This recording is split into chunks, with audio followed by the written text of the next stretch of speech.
देवभूमि Jharkhand news की team इस वक्त मेडिकल और इंजीनियरिंग की तैयारी कराने वाली संस्था गोल के धनबाद सेंटर में उपस्थित हैं। मैं देवभूमि झारखंड न्यूज़ से दिलीप सिन्हा हूं। हमारे साथ हैं तरुण कांति घोष जी, हमारे साथ हैं संजीत तिवारी जी, और हम सब यहां पर पहुंचे हैं इस धनबाद सेंटर के जो गोल के डायरेक्टर हैं संजय आनंद सर से उन एक कैरियर काउंसलिंग का कार्यक्रम हम लोग आज इनसे रिक्वेस्ट करके लिए हैं, जिसमें हम अपने दर्शकों को, पाठकों को एक प्लेटफॉर्म दिए हैं कि वो सीधा संजय आनंद सर से वो सीधा सवाल कर सकते हैं कैरियर को लेकर, मेडिकल में जाने को लेकर, इंजीनियरिंग में जाने को लेकर, और भी जो भी कैरियर से रिलेटेड चीज है। आपके बच्चे 9, 10th में हो, 11, 12 में हो, खुद स्टूडेंट भी और उनके पेरेंट्स गार्जियन भी सवाल कर सकते हैं, और फोन पे ये सवाल आएगा और सर जवाब देंगे। हमारी टीम संजीत तिवारी जी और तरुण कांति घोष जी पूरे इसको कवर करेंगे। तो हम इस कार्यक्रम को यहीं पर शुरुआत करते हैं सर के साथ। हेलो,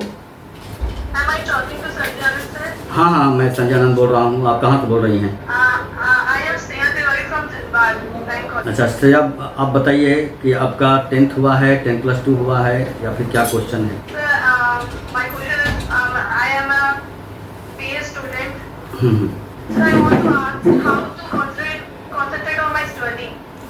स्नेहा, एक चीज़ समझना बहुत ज़रूरी है कि आज के डेट में किसी भी फील्ड में सक्सेस होने के लिए सबसे पहले अनिवार्य है, जो आपने क्वेश्चन किया, कि कंसंट्रेशन होना बहुत अनिवार्य है। एंड दूसरी कि कंसंट्रेट जब तक नहीं रहेंगी तो पढ़ाई के प्रति जो आपने गोल डिसाइड किया है उसके लिए कंसिस्टेंसी भी मेंटेन नहीं होगा। तो कंसिस्ट होने के लिए, कंसंट्रेट होने के लिए सबसे पहले तो जो आपने गोल डिसाइड किया है उसके प्रति एक इंटरेस्ट होना चाहिए, उसके प्रति एक लगाव होना चाहिए। और वो जब बर्निंग डिजायर जब अंदर में आ जाता है लक्ष्य को पाने के लिए, तो हमारे बॉडी की 639 मांसपेशियों की भूख फिर एक हो जाती है और वो कंसंट्रेट होना शुरू हो जाती है, जिसे लोग कहते हैं कि आपके सपने में जान है।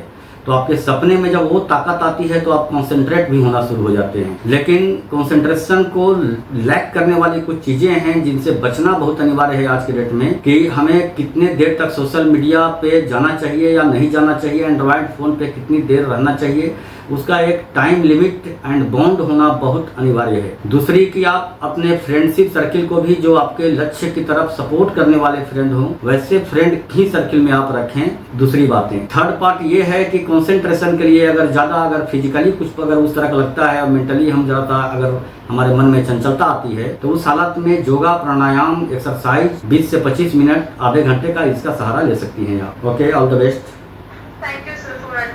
Thank you so much. Hello. हाँ, क्या नाम हुआ आपका? मेरा नाम पंकज कुमार है सर। अच्छा पंकज जी, आपका बताइए क्या क्वेश्चन है? कि मेरा बेटी है अभी 10th क्लास जी, तो नीट जैसे कराना चाहते हैं, तो उसके लिए क्या 10 के बाद 11 में जाने के समय संपर्क करना चाहिए, नीट के लिए सोचना चाहिए ना? देखिए, एक चीज समझना बहुत अनिवार्य है कि 9th बेस होता है 11th का एंड 10th बेस होता है 12th का। एंड 9th 10th जिस बच्चे का अच्छा होता है तो 11 12 ये जो लास्ट एजुकेशन अभी पॉलिसी भी आ रही है वो यही बता रहा है कि लास्ट का 4 इयर्स बड़ा वाइटल होता है। तो आपको ये समझना है कि 10th के बाद जस्ट, चूंकि 11 12 वही सिलेबस है जिसके पढ़ करके आपके बच्चे 10+2 करेंगे, और वही सिलेबस है जिसको अगर अच्छे से पढ़ाई कर लिया जाए तो अपीयरिंग में ही बच्चे नीट को ब्रेक ही नहीं कर रहे हैं बल्कि रैंकर एंड टॉपर बन रहे हैं। तो ये राइट टाइम होता है राइट एक्शन लेने का। तो 10th के जस्ट बाद 11 से नीट के साथ साथ एकेडमिक की उनकी प्रिपरेशन शुरू हो जानी चाहिए। अच्छा, 10th में पढ़ रहे हैं अभी। देखिए, 10th में अभी अगर वो बच्चा पढ़ रही है तो हमें ये करना चाहिए कि 9th तो गुजर गया बट 10th पे पूरी तरह फोकस्ड हो जाए वो, एंड 10th को जहां तक हो सके जितना बेस्ट दे सकते हैं वो करने का प्रयास करें। कई बार ऐसा होता है कि बच्चे बायोलॉजी या मेडिकल की तैयारी इसलिए करते हैं क्योंकि उनका मैथ कमजोर होता है। तो 10th में अगर उनका मैथ वीक रहा तो फिर आगे उनका फिजिक्स एंड फिजिकल केमिस्ट्री में प्रॉब्लम आएगा। तो उनको एडवाइस ये है कि आप जहाँ भी पढ़ा रहे हैं 10th तक पढ़ाएं, अच्छे से पढ़ाएं, लेकिन उनको मैथमेटिकल अप्रोच भी स्ट्रॉन्ग करने की सलाह दें। जी, तो अभी 10th में जैसे अभी पढ़ रहे थे, नीट की तैयारी आपके गोल से हो सकता है? सर, गोल से तो 9th से क्लासेस शुरू हो जाती है, क्योंकि मैंने कहा कि 9th बेस 11th का, 10th बेस 12th का। तो 9th 10th से जो बच्चे आते हैं वो रिजल्ट नहीं ले रहे हैं, वरन वो टॉपर बन रहे हैं। ये राइट टाइम होता है। लेकिन अगर आप कहीं दूर में हैं तो बच्चे को स्कूल तो हम छुड़वा नहीं सकते। अगर आप नजदीकी सेंटर में हैं, कहीं अगर रेडियस में, तो आप आ सकते हैं, वो तैयारी चल रही है। कि 9-10th जो हम लोग का होता है वो कंप्लीट रिजल्ट ओरिएंटेशन के लिए ही किया गया है। कंप्लीट जो है ना वो गोल द्वारा डोनेटेड प्रोग्राम है, तो वो हम लोग बच्चे के करियर के हक में वो हम लोग करते हैं। तो उसका फी बहुत ही नॉमिनल होता है, जिसकी एक्सपेंसेस तक नहीं निकल पाती है, जिसके लिए अलग अलग टीचर सब्जेक्ट वाइज पढ़ाने वाले होते हैं। हेलो। हेलो। हाँ हाँ, क्या नाम हुआ आपका? तो मेरा नाम है पल्लवी शरण। पल्लवी, कहाँ से बोल रही हैं आप? बेंगलोर से बात कर रहे हैं। अच्छा, बेंगलोर से। क्या क्वेश्चन है पल्लवी आपका? मेरा क्वेश्चन है, मेरा बेटा 10th स्टैंडर्ड में है, सीबीएसई। अच्छा, तो वो आगे उसके लिए कौन सा स्ट्रीम अच्छा रहेगा करियर के लिए, वो जानना चाहती हूँ। देखिए मैम, ये बच्चे को कभी भी पेरेंट्स अपने मर्जी को नहीं थोपें। हम लोगों को ये समझना चाहिए कि बच्चा का इंटरेस्ट किस फील्ड में है, और जिस फील्ड में इंटरेस्ट हो उस फील्ड में सफलता पाना आसान हो जाता है, क्योंकि फिर बच्चे दिमाग के साथ साथ दिल से काम करते हैं। दिल जहाँ की उत्साह और उमंग बसता है, तो वहाँ पर आने के बाद जब वो उत्साहित होकर और पूरे जोश और दृढ़ संकल्प के साथ जब बच्चे आगे बढ़ते हैं, तो वो फिर जिस फील्ड में जाएं वहाँ पे वो सफलता की बड़ी ऊंचाई तक पहुँचते हैं। इसलिए बच्चे के आप इंटरेस्ट को देखें, उनके टीचर्स जो पढ़ा रहे हैं उनसे भी आप बात करें, एंड जो इंटरेस्ट हो उस फील्ड में वो जाएं, चाहे वो जिस फील्ड में जाना चाहें। इंटरेस्टेड लक्ष्य को देखें एंड देन उनका गोल डिसाइड करें। Okay ma'am, welcome welcome. Hello hello. जी जी जी, जोहार सर। से बात हो रही है। जी जी, संजय बोल रहे हैं सर। आप कहाँ से बोल रहे हैं? नमस्कार सर। नमस्कार। मैं संजीत कुमार, मैं जिला के उत्कर्मित विश्वविद्यालय झरेली का शिक्षक हूँ। अच्छा, जी जी जी जी जी जी जी सर। बच्चे हमारे यहाँ 10वीं तक कक्षा तक पढ़ते हैं, जी। और आपके संस्था का बहुत ही हम लोगों ने देखा कि बच्चे अच्छा प्रोग्रेस कर रहे हैं। जी जी जी कर रहे हैं सब। सर, आप लोगों का भरोसा and parents, teacher and student का एक भरोसा रहा है। और सर मैं आपको बताऊं कि गिरिडीह में सर बड़ी पोटेंशियल है, और गिरिडीह से हर वर्ष बच्चे यहाँ से रिजल्ट ले रहे हैं। ये बड़ी बात है। वहाँ की सुप्रीमा तो हमारे यहाँ से झारखंड की सेकंड रैंकर रही है। जी, तो एक सामाजिक दायित्व के रूप में मैं ये जानना चाहता हूँ आपसे सर जी कि हमारे ग्रामीण क्षेत्र में जो बच्चे 8वीं से लेकर के 10वीं तक पढ़ते हैं, तो क्या हमारी एक गोल संस्था जो है इन बच्चों के लिए कुछ मटेरियल से प्रूव किया है कि ये मेडिकल और इनके रुचि बढ़ाने के कुछ ऐसे मटेरियल प्रोवाइड की गई है? जी सर, मैं आपको सर ये बताऊं कि विगत लगभग 17 वर्षों से गोल संस्था गोल टैलेंट सर्च एग्जाम के नाम से एक एग्जामिनेशन ऑर्गेनाइज करती है क्लास 6 to 12 तक के बच्चे के लिए। और उसमें हम लोगों का सर वही प्रयास होता है कि बच्चे को गोल डिसाइड करने में उन्हें हम हेल्प करें, एंड जो बच्चे किसी भी फील्ड में जाना चाहें, medical engineering, IAS IPS, banking, railway, CA, किसी फील्ड में जाना चाहें उनको हम लोग सपोर्ट करते हैं। एंड उसमें जो बच्चे सेलेक्ट होते हैं उनका मनोबल बढ़ाया जाता है, प्लस उनको हर तरह से मोटिवेशन, एंड उसके साथ साथ कंपटीशन जो भी हो उनके लिए इंफॉर्मेशन दी जाती है। एंड साथ में उन बच्चों को, अगर वो बच्चे गोल में आकर के मेडिकल इंजीनियरिंग की तैयारी करना चाहें तो उनको एक अच्छी खासी स्कॉलरशिप, लगभग फ्रीशिप के रूप में उनको पढ़ाया जाता है। और ऐसे सैकड़ों बच्चे हैं जो अब तक मेडिकल इंजीनियरिंग में जा चुके हैं गोल के सहयोग से। आपने जहाँ तक बताया कि वैसे बच्चे को कुछ, अगर जो बच्चे क्लास 8 to 12 तक के हैं तो हम लोग पर्सनली भी इस पर बात करेंगे। और वैसे बच्चे के लिए सर हम लोग अलग से गोल CSR एक्टिविटी के तहत ये काम करती है वर्षों से। जी बच्चों की काउंसलिंग के लिए कोई समय पीरियड में निर्धारित किया है? सर, अगर आप, चूंकि आप शिक्षक हैं, आपका सम्मान है, और अगर जब भी आपको लगता हो कि हमारे स्कूल में संजय सर की ज़रूरत है और गोल संस्थान की ज़रूरत है, तो सर आप एक गोल आप डेट डिसाइड करेंगे, एंड डिसाइड करने के बाद हम लोग एक साथ जुड़ सकते हैं उन बच्चे के करियर के हित में। जी धन्यवाद सर। Thank you. हेलो जी, गुड मॉर्निंग। कहाँ से बोल रहे हैं आप? क्या नाम हुआ आपका? शशि आनंद। शशि आनंद, आपका क्या क्वेश्चन है? कहाँ से बोल रहे हैं? खुदर में। अच्छा, सुशील। हाँ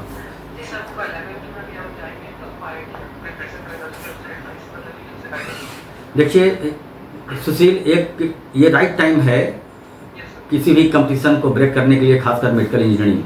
आपने कहा कि मुझे आईटी करना है, जेईई एडवांस के लिए तैयारी करना है, तो कुछ चीज़ें आपको जानना बहुत अनिवार्य है कि 11-12 भी 2 साल का जो ये पढ़ाई आपका है, ये बड़ा वाइटल पीरियड होता है किसी स्टूडेंट के लिए, करियर के लिए, एंड यही पीरियड होता है उनके बनने और बिगड़ने का भी। तो ज़रा सा कुछ प्रिकॉशन, कुछ सावधानियाँ लेते हुए अगर आप 2 साल अपने आप को डेडिकेट करते हैं अपने गोल के लिए, तो बेशक कि आप जैसे बच्चे, क्या साधारण बच्चे भी असाधारण रिजल्ट ले रहे हैं और आप भी आईआईटी तक पहुंच सकते हैं। लेकिन ये समझना है कि 2 ईयर कोर्स जो 2 साल आपको पढ़ना है 11-12, इसमें आपको ये एनसीईआरटी बेस्ड शुरुआती दौर से आपको पढ़ना होगा। क्योंकि जो बच्चे जेईई मेन में, क्योंकि जेईई मेन में आपने देखा कि इस बार 16 लाख बच्चे अप्रॉक्स पूरे इंडिया में बैठे हैं, और जो बच्चे जेईई मेन को क्वालिफाई करते हैं, 2.5 लाख तक रैंक लाते हैं, वैसे बच्चे ही जेईई एडवांस में बैठते हैं। और जेईई एडवांस के थ्रू आईटी में एडमिशन होता है, जेईई मेन के थ्रू एनआईटी में एडमिशन होता है। जेईई मेन को एग्जाम जो लेती है बड़ी, वो है एनटीए, नेशनल टेस्टिंग एजेंसी, यानी कि कंप्लीट वो एनसीईआरटी पे ही फोकस्ड रह करके क्वेश्चन पूछती है। तो आपको भी एनसीईआरटी फोकस्ड रह करके 2 साल अच्छे से अगर आप पढ़ाई कर लें तो बेशक आप जेईई एडवांस तक पहुंच सकते हैं, आईटी निकाल सकते हैं।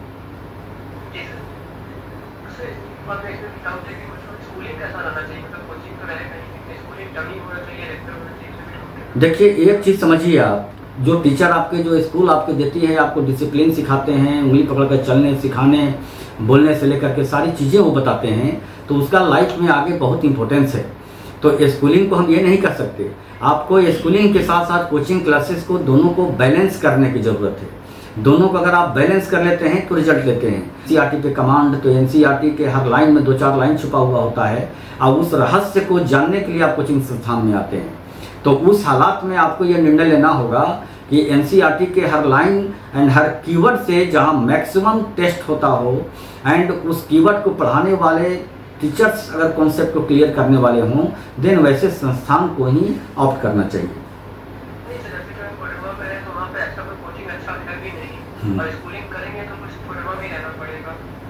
तो फिर आप स्कूलिंग का ऑप्शन, धनबाद अगर आना चाहें आप, तो धनबाद में भी आप स्कूलिंग का ऑप्शन ले सकते हैं। ये कोई जरूरी अनिवार्य नहीं है कि जिस स्कूल से आपने 10th किया है वहीं से आप 10+2 करें। आप 10th अगर कोडरमा किए हैं तो 11-12 हम धनबाद से कर सकते हैं, उसके साथ साथ कोचिंग क्लासेस भी कर सकते हैं। ओके, आप अगर पहले आते हैं तो आपकी सिलेबस पहले कंप्लीट होगी, आपको प्रैक्टिस सेशन ज़्यादा मिलेगा, रिवीजन आपको का मौका ज़्यादा मिलेगा, तो आपकी पॉसिबिलिटी रिजल्ट भी ज़्यादा होगी, अच्छे रैंक की पॉसिबिलिटी ज़्यादा हो जाएगा। Okay, all the best. Hello sir, नमस्ते। संजय आनंद जी से बात हो सकती है सर से? हाँ, नमस्ते, मैं संजय आनंद बोल रहा हूँ। आप कहाँ से बोल रही हैं? हाँ, मैं कोलकाता से बोल रही हूँ सर, सुरभि नाम है, कोलकाता से बोल रही हूँ। अच्छा सुरभि, आपका क्या क्वेश्चन है? हाँ, मेरा ये क्वेश्चन है कि मेरा बेटा अभी 11th स्टैंडर्ड में है और उसको आईआईटी और जेईई में इंटरेस्ट है, उसको प्रिपरेशन करना, उसने साइंस लिया है सर। तो जी। अभी के लिए क्या ये सही रहेगा, क्योंकि उसको इंटरेस्ट है साइंस में? जी। तो क्या करना चाहिए आगे उसको? देखिए, करना ये है कि ये राइट टाइम होता है राइट एक्शन लेने का, क्योंकि 10th के बाद 11-12 जो होता है ना, ये बच्चे का यही पीरियड होता है जब पेरेंट्स को भी सजग हो जाना चाहिए बच्चे के लिए, एंड बच्चे को भी सजग हो जाना चाहिए। उनकी फ्रेंड सर्किल से लेकर के उनकी जितनी भी नेगेटिव चीज़ें हों, उनसे दूर रहते हुए 2 साल अगर बच्चा अपने करियर के लिए डेडिकेट कर दे तो जेईई एडवांस आराम से वो ब्रेक कर सकते हैं। और ऐसा बच्चे कर रहे हैं, पीरियड में बच्चे तो टॉपर भी बन रहे हैं। तो 11-12 जो होता है ना, 11-12 राइट टाइम है, क्योंकि सिलेबस वही होता है 10+2 का, और वही सिलेबस होता है जेईई मेन या एडवांस का। हाँ सर, हाँ बिल्कुल। तो उसको हमने कोचिंग में तो डाला है, बट उसका प्रॉब्लम ये है कि उसको कैसे बैलेंस करना चाहिए, मतलब स्कूल की क्लासेस को और इधर की प्रिपरेशन को, दोनों को इक्वली टाइम दे सके और मार्क्स भी अच्छा आ पाए। मैम, ये समझना है कि स्कूल से लेकर के क्लासेस तक को, कोचिंग संस्थान के क्लासेस को बैलेंस तो करना है, एंड इसमें जो भी चीज़ें, अगर वीकेंड है, अगर बीच में कुछ छुट्टी का दिन हो जाता है, सैटरडे संडे हो जाता है, तो उस दिन वो पूरी तरह कोचिंग संस्थान के क्लासेस पर फोकस्ड हो जाएं। एंड सिलेबस स्कूल भी वही पढ़ाती है एंड कोचिंग संस्थान भी वही पढ़ाते हैं, बट दोनों में फ़र्क बस इतना होता है कि जो एनसीईआरटी का हर लाइन है, आपके बच्चे किस बोर्ड से हैं वो? हाँ, सीबीएसई बोर्ड से। सीबीएसई बोर्ड की इंपॉर्टेंस बढ़ जाती है 10th के बाद, क्योंकि एनसीईआरटी बेस्ट ही क्वेश्चन जेई मेन पूछती है। एंड जेई मेन में जो बच्चे 2.5 लाख तक रैंक लाते हैं वही बच्चे जेई एडवांस आईटी के लिए बैठ सकते हैं। उस हालात में यानी कि एनसीईआरटी पे कमांड इनका होना बहुत अनिवार्य है। देन फिर आगे की बातें आती है कि मोर देन 2 कॉन्सेप्ट या सरप्राइज टेस्ट या कॉमन सेंस का टेस्ट जो जेई एडवांस लेती है, तो वहाँ पर फिर बच्चे पहुँच जाते हैं। लेकिन सबसे पहले उनको एनसीईआरटी पे कमांड करने की ज़रूरत होती है। तो एनसीईआरटी के हर लाइन में जो रहस्य 2-4 लाइन का छुपा हुआ होता है वो रहस्य कोचिंग संस्थान बता देते हैं। एंड वहाँ से अगर उस लेवल तक जाते हैं तो उनका एकेडमिक के साथ कंपटीशन दोनों की तैयारियाँ साथ साथ हो जाती है। तो बैलेंस करने के लिए जो भी समय उनको मिलता है, हम जानते हैं कि जो बच्चे स्कूल के साथ साथ कोचिंग क्लास कर रहे हैं उनके लिए मैक्सिमम 3 घंटे का समय वो एक्स्ट्रा निकाल पाते हैं सेल्फ स्टडी के लिए।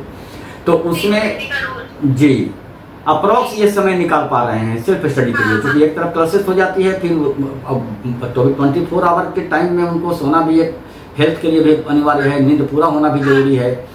एंड कोचिंग संस्थान का सिलेक्शन अगर हमने किया है कि वो रिजल्ट ओरिएंटेड है एंड क्वालिटी स्टडी वो दे रहे हैं एंड बच्चे पे प्रॉपर केयर है, तो इस हालात में हमें ये देखना है कि क्लासेस के बाद जो उनको मटेरियल्स दिया गया है चैप्टर वाइज उसका क्वेश्चन बनाना एंड देन फिर उसका डाउट्स को क्लियर करना, डाउट्स क्लियर करने के बाद शॉर्ट नोट्स में लेकर जाना, एक निश्चित टाइम इंटरवल पर उसका रिवीजन करना। तो ये सारी प्रक्रिया है। तो इस प्रक्रिया के लिए बच्चे को 2 साल पूरी तरह डेडिकेट अगर बच्चा कर दे तो वो कर सकते हैं। अच्छा मतलब कि ये दोनों साथ साथ ये कर सकते हैं, मतलब इधर भी मतलब अगर वो तैयारी में लग जाए तो ये सही रहेगा, मतलब स्कूल का भी और इस जेईई की तैयारी भी साथ साथ अगर कर पा रहा है तो ये सही है सर, अभी से अगर वो करे। बिल्कुल मैम, समझ आप ये समझें कि जो बच्चा अगर कॉम्पिटिटिव लेवल, क्योंकि सिलेबस दोनों का सेम है, अगर कॉम्पिटिटिव लेवल तक जो बच्चा पहुंच गया तो एकेडमिक में क्या क्वेश्चन पूछेगा जो बच्चे नहीं बना लें। इसलिए बच्चे को ये बताना है कि बेटा एकेडमिक एंड कंपटीशन में बहुत फर्क नहीं है, बल्कि ये बेनिफिट होता है कि जब तुम सब्जेक्टिव पढ़ते हो, सब्जेक्टिव क्वेश्चन बनाते हो तो ऑब्जेक्टिव पे एक्यूरेसी का चांसेस है ना वो बढ़ जाता है। क्योंकि वो बच्चे ट्रू एंड फॉल्स बनाते हैं, फिल इन द ब्लैंक बनाते हैं, मैच द कॉलम बनाते हैं, तो इसकी वजह से उनकी स्पीड के साथ एक्यूरेसी जो ऑब्जेक्टिव में है ना वो बढ़ने का चांस बढ़ जाता है। जी ओके मैम, जी मैम, वेलकम। हाँ हेलो जी नमस्कार सर, आप कहाँ से बोल रहे हैं? सर जी जी जी जी प्रेम जी बोला जाए, आपका क्या क्वेश्चन है? जी हाँ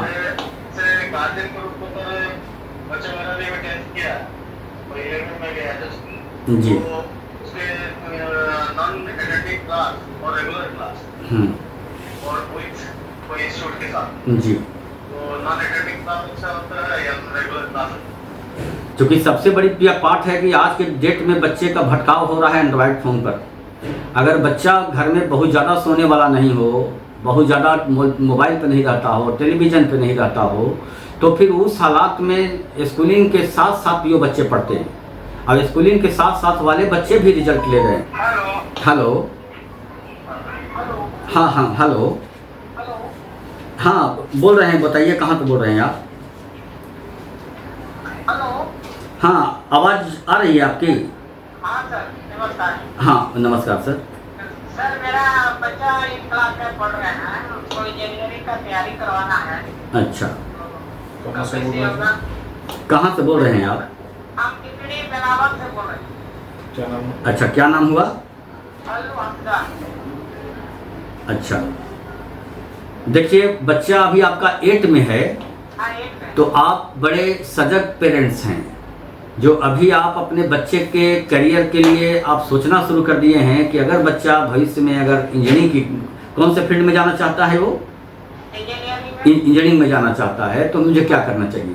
देखिए क्लास 8 तक बच्चे जिस स्कूल में भी पढ़ाई कर रहे हैं उनको अच्छे तरीके से पढ़ने दें, एंड स्कूल का जो भी उनका होमवर्क मिलता है, जो टास्क मिलता है, उसको अच्छे से वो बनाएं। एंड देन इनको ये समझना है कि कई बार ऐसा होता है, क्योंकि मैथमेटिक्स को पे ज़्यादा ध्यान दें, मैथ को स्ट्रॉन्ग किसी भी हाल में करें, क्योंकि मैथमेटिकल अप्रोच अगर उनका स्ट्रॉन्ग होगा तो बाद में फिजिक्स भी अच्छा होगा और केमिस्ट्री भी अच्छा हो जाएगा, फिजिकल केमिस्ट्री। तो अभी से आप सजग रहें, बट ये ख्याल रखना है कि 9th बेस है 11th का, 10th बेस 12th का, 9th से उस बच्चे के प्रति ज़रा सा सजगता ज़्यादा हो जाना चाहिए, क्योंकि 9th से कंपटीशन का बेस स्टार्ट हो जाता है। तो क्लास 8 तक स्कूलिंग के साथ तो बढ़िया से पढ़ाई करें, जब 9th में आते हैं तो फिर सर हमसे एक बार बच्चे से बात करवा देंगे।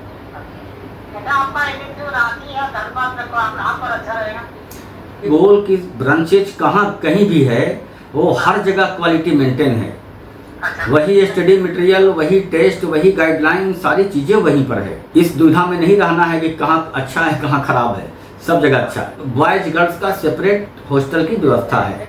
Okay sir, welcome. हेलो, हाँ गुड आफ्टरनून।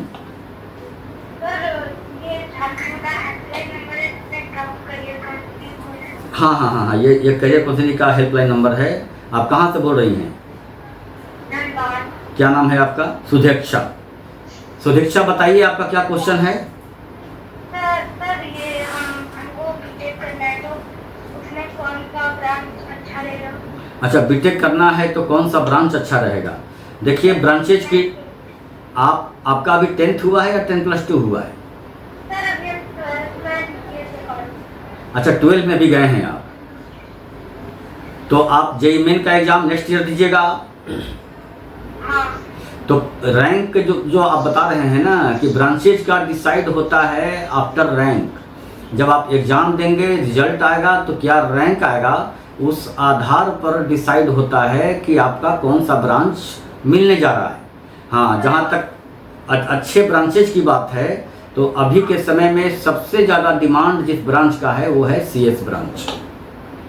कंप्यूटर। हाँ, सबसे ज़्यादा डिमांडेबल अभी वही है। सर 12 के बाद डिप्लोमा में करेंगे तो वो ठीक रहेगा?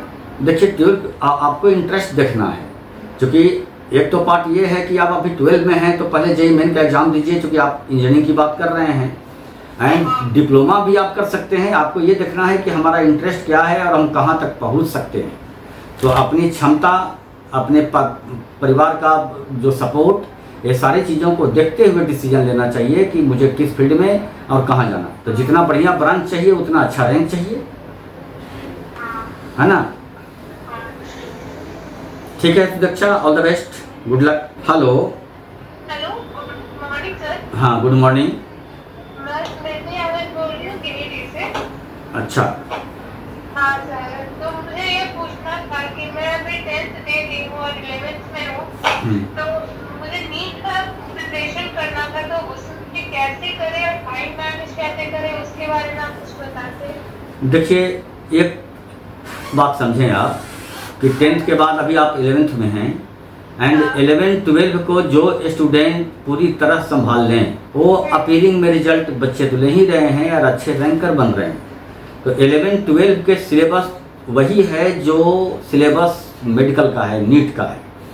तो 11-12 के NCERT बेस्ड स्टडी ही आपको करना होगा, NCERT से बाहर नहीं जाना होगा। एंड NCERT के हर लाइन में जो 2-4-5 लाइन छुपे हुए होते हैं, उन चीज़ों को आपको समझना होगा।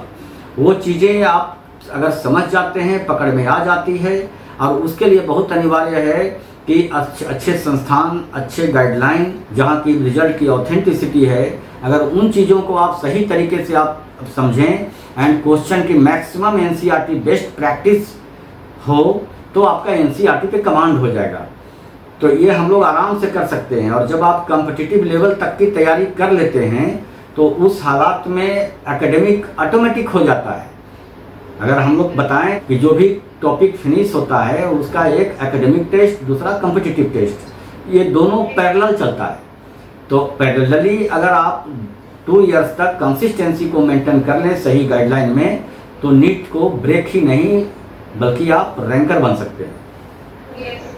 तो सर नीट के लिए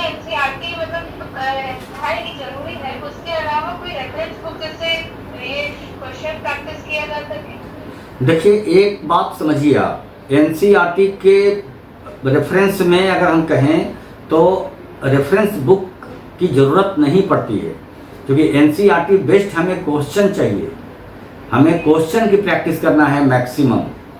एंड इनऑर्गेनिक ऑर्गेनिक बायोलॉजी तो एनसीईआरटी का लैंग्वेज समझ में आता है, जरा सा बायो वाले बच्चे को फिजिक्स में प्रॉब्लम होती है, एंड फिजिक्स का एनसीईआरटी का लैंग्वेज जरा सा टफ लगता है, बट उसके theoretical concept and formula based question and short calculative question जब बनना शुरू होता है तो फिर बड़ी क्वेश्चन भी बनना शुरू हो जाता है। इसलिए एनसीईआरटी से बेस्ट मटेरियल इंडिया में कोई भी नहीं है, क्योंकि इंडिया के टॉप रिसर्च स्कॉलर इसे लिखते हैं। तो एनसीईआरटी पे ही आपको कमांड करना है और उसी के लिए आप संस्थान में जाते हैं। अच्छे टीचर की ज़रूरत होती है, अच्छे गाइडलाइन की ज़रूरत होती है। अगर सही मार्गदर्शन में आप पढ़ाई करें तो एनसीईआरटी बुक इनफ है। उसके साथ अगर अच्छे इंस्टीट्यूशन का जिनका एनसीईआरटी बेस्ट बढ़िया मटेरियल हो, एनसीईआरटी बेस्ट मैक्सिमम वो टेस्ट लेते हों, वैसे संस्थान का सिलेक्शन करके आप तैयारी कर सकते हैं। फिर आपको किसी रेफरेंस बुक की जरूरत नहीं पड़ेगी। Yes sir. और सर पूछना था कि टाइम मैनेज कैसे किया जा सके, मतलब कि तीनों सब्जेक्ट में देखिए, टाइम मैनेजमेंट का मतलब ये होता है कि 24 आवर गॉड ने सबको दिया है। 24 घंटे में जितना अनिवार्य आपका सोना है हम सोएंगे भी, जो अनिवार्य 2-3 घंटे एक्स्ट्रा में समय लगता है स्नान करने खाना खाने में। बाकी जो समय होता है कि आप कितने देर स्कूल में रहते हैं, कितने देर आप सेल्फ स्टडी करते हैं, तो सेल्फ स्टडी का ऑटोमेटिक टाइम मैनेजमेंट सही हो जाता है। और इसके लिए अनिवार्य है कि राइट टाइम सोने का अभ्यास, राइट टाइम जागने का अभ्यास, एवरीडे का बायोलॉजिकल क्लॉक आप बनाएं कि हम कितने देर तक हमने स्कूल में पढ़ाई किया। अगर हम कोचिंग जा रहे हैं तो मेरे कोचिंग संस्थान में मैंने कितने देर तक पढ़ाई किया, किस सब्जेक्ट पे हमने कितना समय दिया। उसके बाद घर में अगर हम आए तो उसके लिए सेल्फ स्टडी हमने किया कि नहीं किया। सेल्फ स्टडी के बाद अगर हमने रिवीजन किया तो हमने क्वेश्चन की प्रैक्टिस हमें करना है। क्वेश्चन प्रैक्टिस के बाद डाउट्स क्लियर करना है। इतने वर्क है एवरीडे का कि ऑटोमेटिक टाइम मैनेज आपका होना शुरू हो जाएगा। Okay okay sir, thank you sir. चलो, ऑल द बेस्ट। हेलो जी जी, गुड मॉर्निंग सर। मेरी लड़की है, उसको नीट का तैयारी कराना चाह रहे हैं, तो कैसे होगा, क्या प्रोसेस है? नाम क्या है, क्या नाम हुआ सर आपका? गिरीश चंद्र साहब हुआ टुंडी से। अच्छा, गिरीश जी टुंडी से बोल रहे हैं आप। बच्ची अभी 10th की है या 10+2 की है या फिर? मैं 10th का एग्जाम दे दिया, रिजल्ट आया नहीं सीबीएसई से। ठीक है। देखिए, 10th के बाद ये 2 साल का कोर्स होता है, एंड 11-12 ये 2 साल ही है बच्चे का, कि जिसको बच्चा अगर बहुत अच्छे तरीके से समझ लें, और आप पेरेंट्स जगे हुए हैं तो आपने ये कॉल किया है। ये राइट टाइम होता है बच्चे के करियर के हक में, उनको सही गाइडलाइन, सही मार्गदर्शन में उनको पढ़वाने का। 11-12 चूँकि वही सिलेबस होता है 10+2 का, जिसको पढ़कर बच्चा 10+2 करता है, और वही सिलेबस है जिसे अगर अच्छे से पढ़ाई कर लें, एनसीईआरटी के हर लाइन पे बच्चा अगर पकड़ बना ले तो बच्चे अपीयरिंग में मेडिकल भी निकालते हैं एंड साथ साथ वो टॉपर भी बनते हैं। तो ये राइट टाइम है सर, बच्चे को 11th से ही उन्हें सही गाइडलाइन में पढ़वाने का शुरू कर देना चाहिए। वही बच्ची तो बोल रही कि ना हम नीट ही करेंगे, तो कौन सा सब्जेक्ट चॉइस करना पड़ेगा, क्या इसका?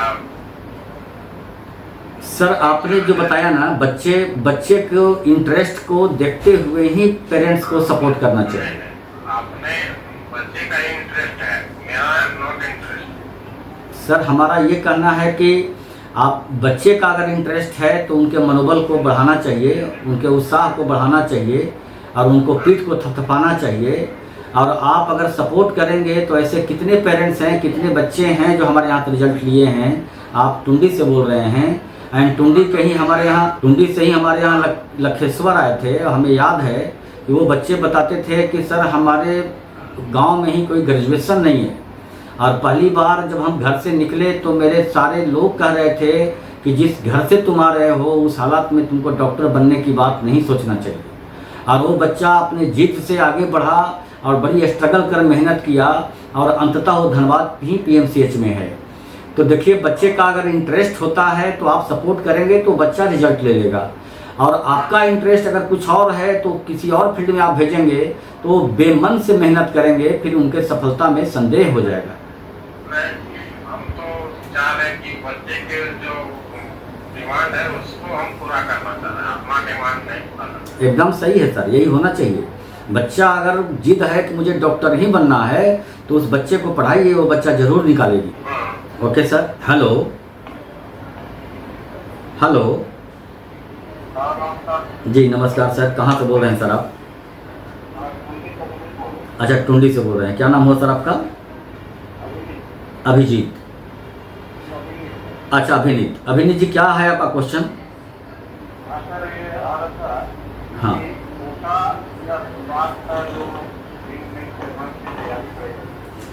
जी जी जी जी सर, क्वेश्चन एक बार फिर रिपीट करें। हाँ दोनों में तो बेस्ट क्या है, दोनों का मैट्रिक स्टडी मटेरियल दोनों में क्या चेंज तो हो जाता है।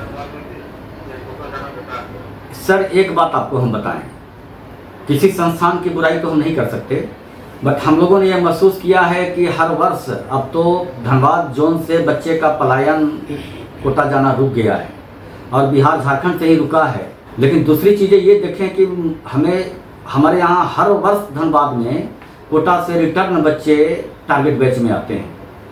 कोई भी कोटा या संस्थान कोई जगह रिजल्ट नहीं लेता सर, रिजल्ट बच्चा लेता है। और धनबाद की अगर बात करें हम लोग, तो चूंकि यहाँ पर बच्चे कम हैं, लोकेलिटी में आप रहते हैं, बगल में रहते हैं, आप कभी भी अपने बच्चे से आप मिलने आ सकते हैं। दूसरी चीज़ें कि उन पर आपकी निगाह है, हम लोगों को भी निगाह होती है, एक एक बच्चे पर पर्सनल केयर बहुत ज़्यादा होता है। तीसरी चीज़ें कि आपने मटेरियल्स की बात किया, तो बच्चा कहीं भी रह करके पढ़ाई करेगा, अगर मेडिकल हो या इंजीनियरिंग। सबसे पहले अगर JEE मेन की बात करें या नीट की बात करें तो यहाँ तो उन्हें NCERT बेस्ड ही पढ़ाई करना है। तो NCERT पे कमांड एंड कॉम्पिटिटिव अप्रोच जहाँ से उनको मिल जाए, जिस संस्थान से उनको सही गाइडलाइन मिल जाए, जिस संस्थान में मैक्सिमम क्वेश्चन की NCERT बेस्ड प्रैक्टिस हो जाए, एंड जिस संस्थान में अच्छे टीचर हों, उनके हर डाउट्स क्लियर हो जाएं, तो वो संस्थान फिर अच्छी है। तो अब वो सर समय नहीं रहा कि इधर इस एरिया के बच्चे अब कोटा जाएं, दिल्ली जाएं तो रिजल्ट लेंगे। अब सर यहाँ से बच्चे टॉपर हो रहे हैं जी।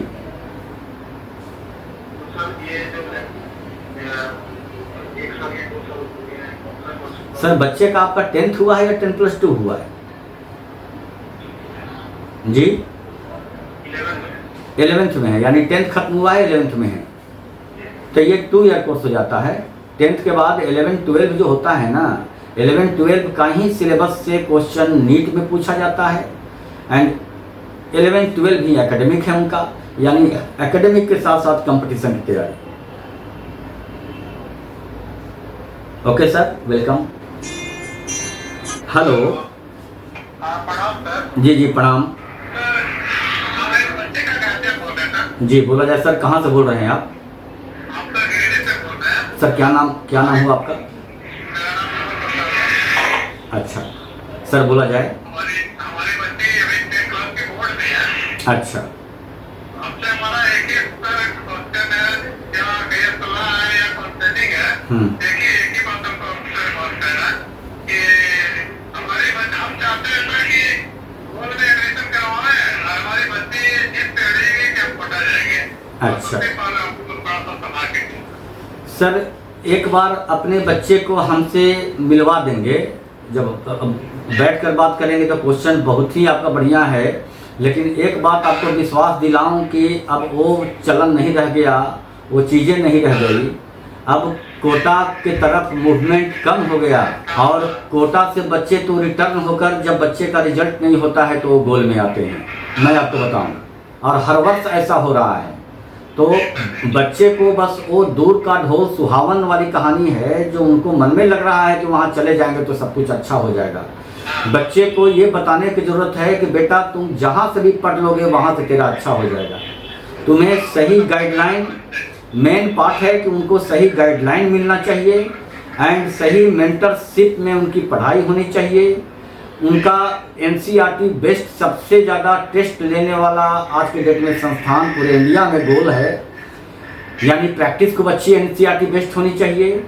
एंड चौथी पार्ट ये कि उनका जो स्टडी मटेरियल होना चाहिए संस्थान का वो up to mark NCERT based हो, जो बच्चे के हर लेवल को, उनके कमज़ोर बच्चे को भी इम्प्रूव करवाने वाला हो एंड अच्छे बच्चे को अच्छे रैंक दिलाने वाला हो।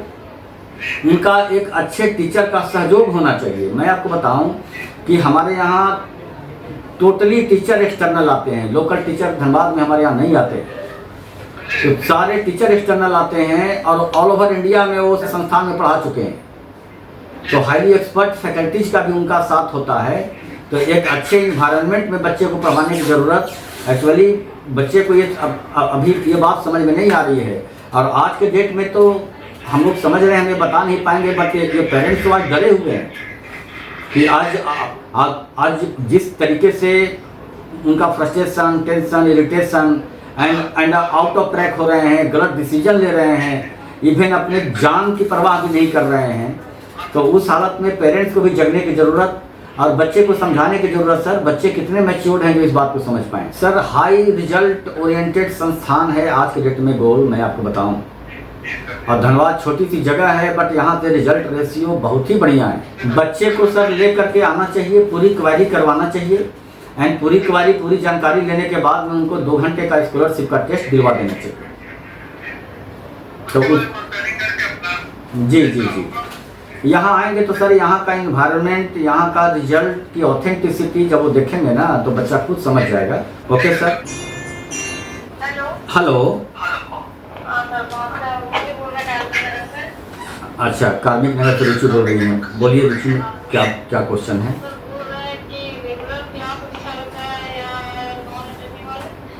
देखिए ये डिपेंड करता है पढ़ने वाले बच्चे पर।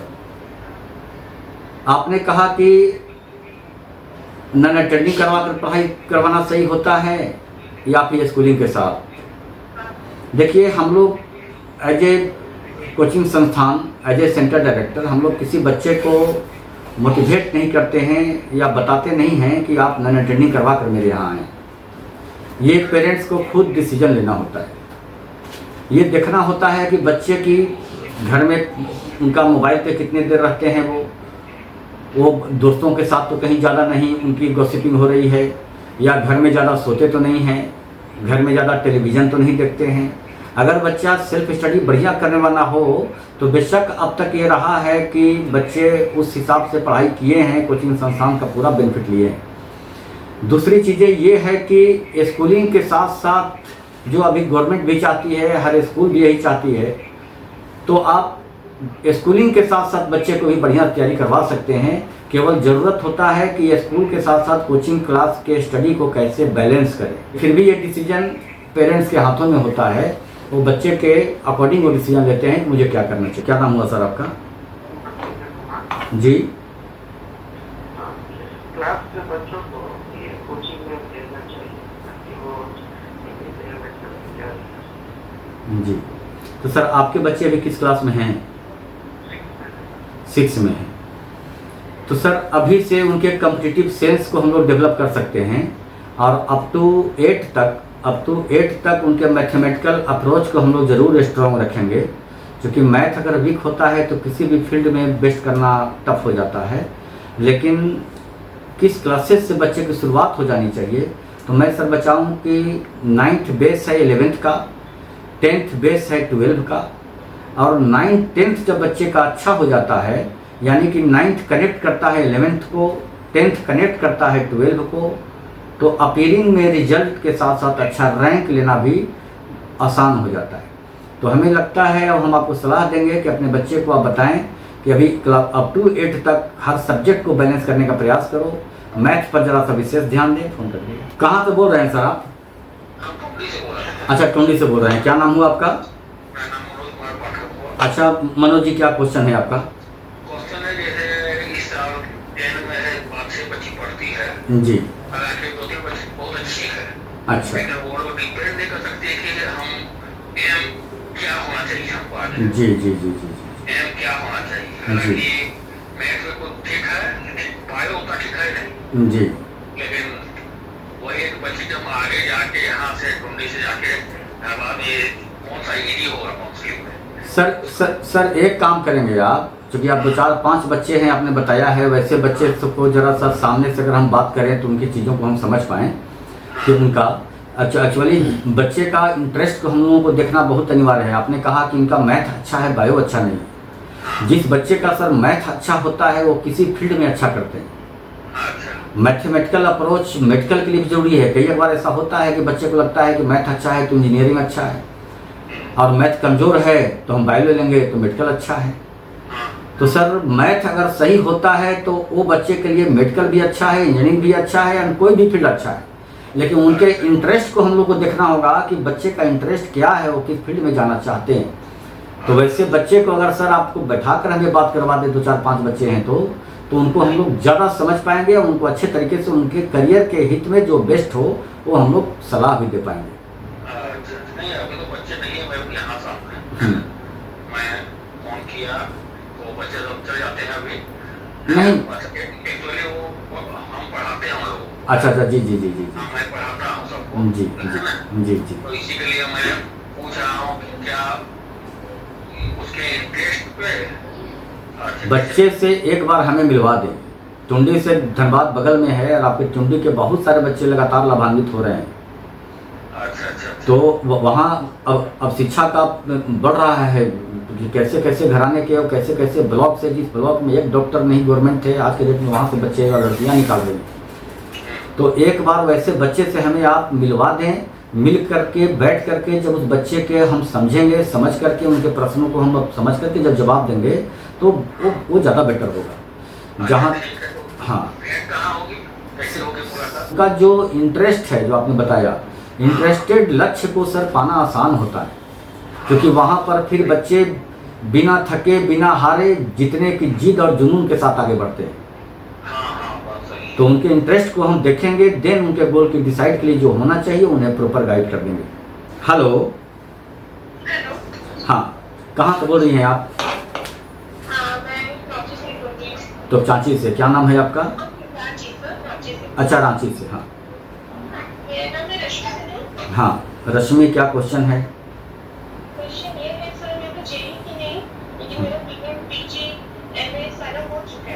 अच्छा अब क्या बताया आपने, क्या हो गया? पीजी हो गया? पीजी हो गया है, बीएड हो चुका है। अच्छा डीएड भी हो गया है, ग्रेजुएशन अभी कंप्लीट है। हाँ नेक्स्ट मुझे समझ में नहीं आ रहा कि क्या करना है। देखिए, आप जब पीजी कर लिया और आपने बीएड किया, बीएड करने का मकसद ही आपका रहा होगा कि हम टीचिंग फील्ड में जाएं।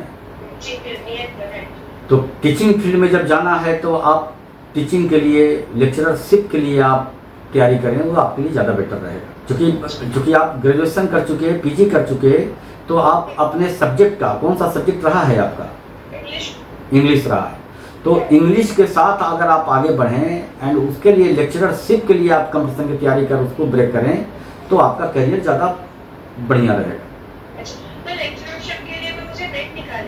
हाँ, तो नेट निकालेंगे।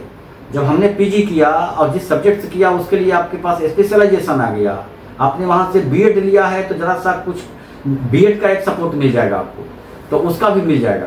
तो आप केवल टीचर ही नहीं, आप प्रोफेसर बन सकती हैं और नेट बिल्कुल कर सकती हैं। कंपटीशन, बेशक कि कोई भी कंपटीशन इजी नहीं होता है, बट आपने जो पढ़ाई किया है उसका सही जो मूल्य होना चाहिए वो मिलना चाहिए, और वो वही है कि आप नेट को क्वालिफाई करें। Okay Rashmi, all the best. Hello हाँ, देवभूमि से बोल रहे हैं सर? हाँ, देवभूमि के करियर काउंसलिंग में हम बैठे हुए हैं, गोल संस्थान से संजय आनंद सर। अच्छा, संजय सर से बात हो रही है? जी जी जी, डायरेक्ट संजय सर से बात हो रही है। कहाँ से आप बोल रहे हैं? जी नमस्कार सर। गिरिडीह जिले के डांडिया प्रखंड से बोल रहे हैं सर। अच्छा, क्या नाम हुआ सर आपका? राजेश कुमार नाम हुआ मेरा सर। राजेश जी, क्या क्वेश्चन है? सर क्वेश्चन है कि मेरी बच्ची अभी 9th क्लास में पढ़ती है सर, या जेट बोर्ड में। जी जी, ठीक है। और आगे हम उसको नीट का प्रिपरेशन कराना चाहते हैं मेडिकल के लिए। जी, मेरा सवाल था कि सर जेट में एक हिंदी मीडियम में पढ़ाई करके सर जी, इंग्लिश मीडियम में फिर नीट तो इंग्लिश से होता है सर जी, तो उसमें जाने में क्या है सर, जो बच्चा को कोई ज्यादा परेशानी होगा कि बच्चा उसको सक्सेस कर सकता है? अच्छा सर, एक बात आपको हम बता रहे हैं, ये समझना है। सबसे पहले तो ये समझना है कि नीट का एग्ज़ाम इंग्लिश के साथ साथ हिंदी में भी होती है, विभिन्न भाषाओं में होती है। दूसरी चीज़ें सर ये है कि इंग्लिश का लैंग्वेज में एग्ज़ाम देना, साइंस के कीवर्ड को समझना हिंदी की अपेक्षा ज़रा सा ज़्यादा आसान हो जाता है। सर हम बताएं कि हमारे संस्थान से ऐसे कितने हिंदी भाषी स्टूडेंट हर वर्ष रिजल्ट ले रहे हैं। अच्छा।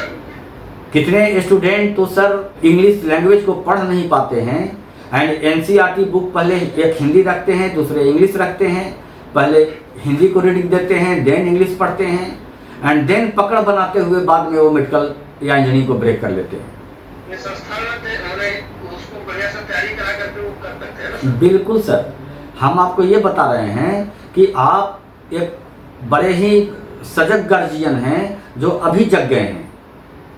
आप जागे हुए पेरेंट्स हैं, क्योंकि 9th में आपने क्वेश्चन किया है और 9, 10, 11, 12 ये 4 साल ही बच्चे को बनने और बिगड़ने का समय होता है। ये 4 साल जिस बच्चे को आपने अगर सही डायरेक्शन दे दिया एंड सही मेंटरशिप में अगर उस बच्चे को आपने पढ़वा दिया तो वो बच्चा सर स्टेट बोर्ड का, फिर मैं आपको बताऊं, हमारे यहाँ काजल मुखर्जी थी, एक एग्जाम्पल दे रहे हैं, धनबाद में अभय नारायण सुंदरी 10th का वहाँ से की झारखंड बोर्ड से एंड 10+2 SSLNT महिला कॉलेज से की झारखंड बोर्ड से एंड वो बच्चे सर एम्स तक के लिए क्वालिफाई की। और ऐसे एक बच्चे सर नहीं हैं, आपके देवघर से पल्लवी पिछली बार रिजल्ट लिए हैं सर, और आप टुंडी से बता रहे हैं, गांडे से, तो टुंडी का ही बगल में है वो, तो सर तो वहाँ का बच्चा विवेक दत्ता झारखंड बोर्ड से सर मेरे यहाँ बच्चा आया था, वहाँ का बच्चा सर रॉबिन झारखंड बोर्ड से आए थे। तो झारखंड बोर्ड, स्टेट बोर्ड हो, चाहे वेस्ट बंगाल बोर्ड हो या आपका CBSE बोर्ड हो, ICSE बोर्ड हो, कोई बोर्ड से मतलब नहीं है, सिलेबस सबका वही है। सर तो इसका मतलब 10th का रिजल्ट होने के बाद हमको आपके यहाँ संपर्क कर देने से बेहतर तैयारी हो सकती है सर? जी 9, 10 तक सर बच्चे को अच्छे से पढ़ाएं, जहाँ जरूरत हो हमसे गाइडलाइन बीच बीच में आप लेते रहें, लेकिन 10th के बाद 11, 12 ये 2 साल हम लोग संभालेंगे। केवल एक प्रिकॉशन जरूर रखना है कि बच्चे मेडिकल की तैयारी करने वाले कई बार सोचते हैं कि मैथमेटिकल अप्रोच वीक है इसलिए मैं बायोलॉजी ले रही हूँ, तो बच्चे को सर ये बताना है कि बेटा मैथमेटिकल कम से कम बेसिक नॉलेज होना चाहिए और जो जितना अनिवार्य है जहाँ तक हो सके मैथ को स्ट्रॉन्ग करने का जरूर प्रयास करें, क्योंकि उसका फिर आगे बेनिफिट मिलता है फिजिक्स एंड फिजिकल केमिस्ट्री में। देवभूमि झारखंड न्यूज़ का ये जो करियर काउंसलिंग कार्यक्रम था, इसे हम इसी जगह विश्राम दे रहे हैं। बहुत सारे लोग ना सिर्फ झारखंड से बल्कि दूसरे राज्यों से भी लगातार इसमें फ़ोन कॉल आया। अब कॉल के हमारे धनबाद सेंटर के डायरेक्टर संजय आनंद सर के पास, और लगातार स्टूडेंट्स एंड गार्जियंस जो हैं इनसे संपर्क करके और करियर को लेकर जानना चाह रहे थे। बहुत से लोग और उनके बच्चे जो हैं, छात्र हैं, वो नहीं जुड़ पाए, लगातार कॉल व्यस्त रहा। तो ऐसे छात्रों और अभिभावकों से हम के लिए हम आग्रह करेंगे कि हम अगले महीने, और हम कोशिश करेंगे अगर संजय आनंद सर समय दे सके तो हर महीने हम 1 बार 2 बार आप लोगों के बीच सर को लेके आएंगे और सर से आप सीधे सवाल कर सकते हैं अपने बच्चों का करियर को लेके, अपने करियर को लेके। और देवभूमि की टीम में मैं हूँ, मेरे साथ तरुण कांति घोष हैं, संजीव तिवारी जी हैं, और सर के साथ, संजय आनंद सर के साथ हम लोग काफ़ी कुछ जाने सीखे। बहुत बहुत धन्यवाद, और सर का विशेष करके धन्यवाद। इतना बिजी शेड्यूल के बीच पूरे संस्थान लोग भी इंतज़ार कर रहे हैं। लगातार हम लोग करीब 1.5 घंटे से सर के साथ हैं, इसलिए सर का हृदय से धन्यवाद। Thank you so much sir. And Devbhoomi को बहुत बहुत धन्यवाद, आभार कि आपने वैसे बच्चे के लिए, उनके करियर के लिए, और वैसे जो जागे हुए जागरूक पेरेंट्स एंड गार्जियन के लिए आपने एक बहुत ही महत्वपूर्ण करियर काउंसलिंग का आयोजन किया, इसलिए आपको फिर से धन्यवाद। Thank you so much.